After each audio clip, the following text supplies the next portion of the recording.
Welcome back, Wargamers, to the first of a series where I interview various players from the SBG. And for the first episode, I am interviewing none other than Matt Iverson himself, winner of the Nova Open 2017 Hobbit Grand Tournament.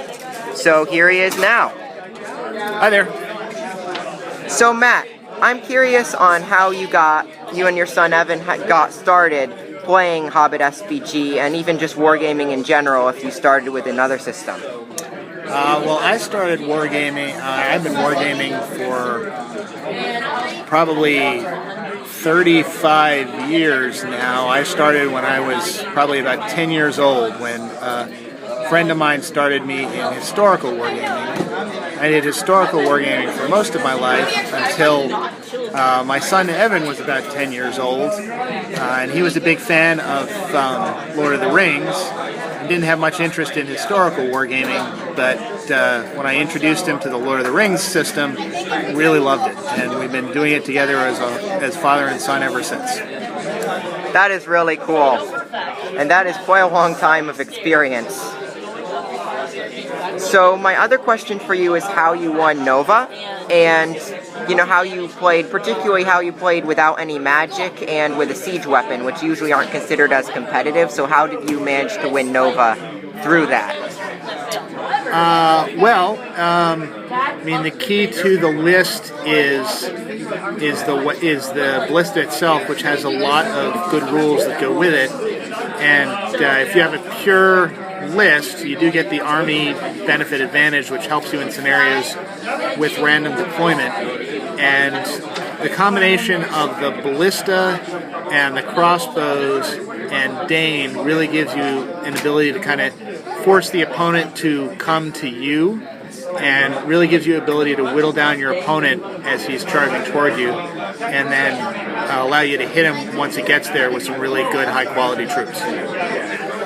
Yeah, but did you find Dane Ironfoot was transfixed a lot, seeing as you had no real other counter to magic? How did you avoid magic, like fell beasts, wizards? How did you stop them from shutting down Dane, blasting across your lines, absolutely messing everything up? Well, the short answer is you shoot them with the ballista, and that either takes them out of the game, or it forces them to play sufficiently cagey and try and hide from sight from the ballista that it really limits their effectiveness. What do you mean by cagey? They put themselves in places where it's difficult for them to see Dane or see and influence the battlefield because they're worried about getting shot with the ballista. I noticed that on the scatter chart, if you have 2 mites with the engineer captain you had, you could potentially knock over a fell beast if you just rolled a 4-up on scatter. Was that part of your thinking about the plan when you were designing it, or the list? Yeah, definitely. The ballista takes down fell beasts pretty routinely, and it's even more effective when you have the crossbows to go with it, because you use the crossbows to shoot the figures that are near the fell beast, kill them, and then the fell beast becomes the only unit within 6 inches, and then you don't even have to worry about scouting. So, doesn't the ballista always fire first, though, or is that an option to call the heroic? It's an option to call the heroic, so you don't do it on a turn where you have priority. There's no reason to do it. You can fire the crossbows first. That is really handy. Yeah, I mean, you can also do it if the other guy doesn't have any shooting. If you're not worried about shooting, there's no reason to fire the ballista first. Yeah, that is definitely something I didn't know. That is definitely a cool thing. Your opponents, did you find that you came up against magic a lot in this case, or did you find that a lot of opponents weren't playing magic? And if they weren't, did you have a different tactic used with the ballista in particular, but the rest of the army as well? I actually didn't play a lot. Only, I think, 2 of my games involved magic on the other side. It's possible there was a third. I did play against Saruman the Wise in one game, and then a dual Fellbeast army in another game. And in the dual Fellbeast army, one of the Fellbeasts was shot down, and the other one was killed pretty early. And in the game against Saruman, Saruman spent most of the game kind of running and hiding from ballista, so his effectiveness was kind of limited. Do you think that the fear factor of the ballista is what does it? Or do you think that it actually deals enough damage that if they were to, say, leave Saruman and play him normally, would it have removed Saruman, or would it actually have worked out for your opponent to have ignored the ballista entirely?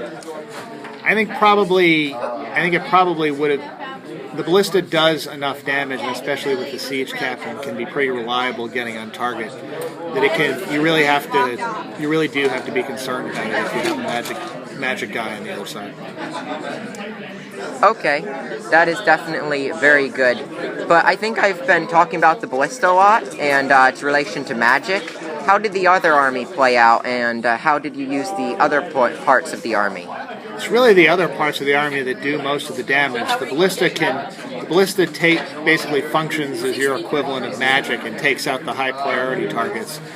But the other stuff in the list, including 2 captains and a captain on Goat, a siege captain, and Dane, and then just your ordinary guys who are fight 4, strength 4, and defense 6 or 7 are. They're good enough to deal with whatever ends up charging your line. Yeah, did you use the Goat Riders as more shock troops or scouts to get LOS on targets to shoot with the ballista with volley fire? I mean, it would depend on what the other player was doing. If the other player was playing a game like Adam Troke did where he was trying to hide particular figures, then you would use the Goat Riders as scouts. Otherwise, they just kind of hang out on the flanks and charge in and try and knock people down on the flanks. Did you find that in the domination scenario that splitting up your army was difficult, or did it work out better because you had the ballista and goats to run around? It worked out pretty well because you have the goats to run around and siege objectives.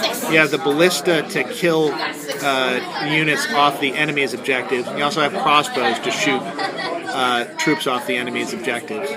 So you've got the ballista that can sit on an objective that's kind of deep in your side of the board. You have crossbows that can do the same. You have enough combat troops to take a 3rd objective, and usually you can shoot the enemy off of a 4th or a 5th objective. That is a lot of objective shooting. Yes, it is. So finally, if you were talking to any players who either have been playing Iron Hills and are struggling with it, or new players getting into this army, what would be advice you'd give to them playing Iron Hills?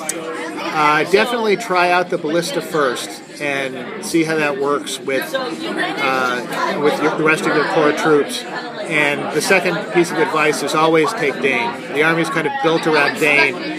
Frankly, the most important thing about Dane is not his ability to kill things, it's his ability to have everything within a 12-inch radius ignore courage tests. And that's probably the most important benefit he gives, and he gives it whether he's transfixed or not. So it means that things like fell beasts and ring raids, or anything that causes terror, can't charge in with impunity against the army, because the next turn they're going to get jumped by everybody nearby.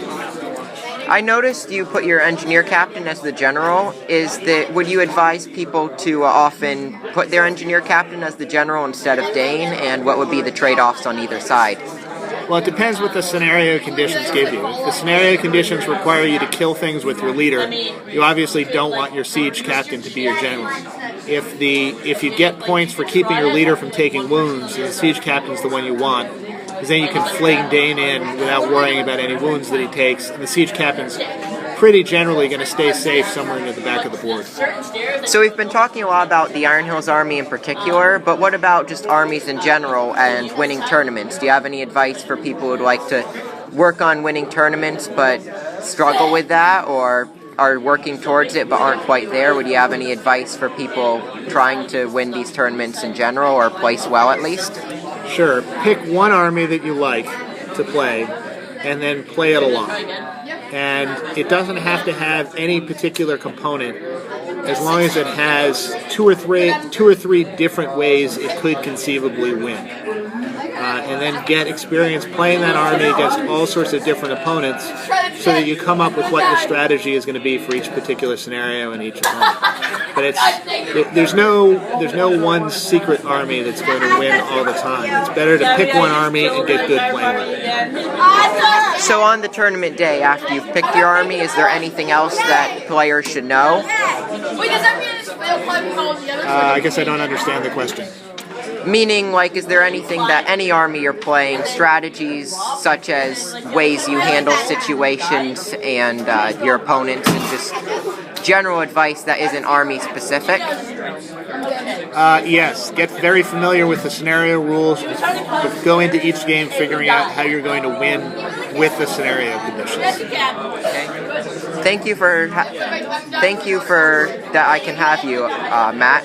Thank you very much, and I'm looking forward to seeing you again. No problem. Thanks for doing this. See ya.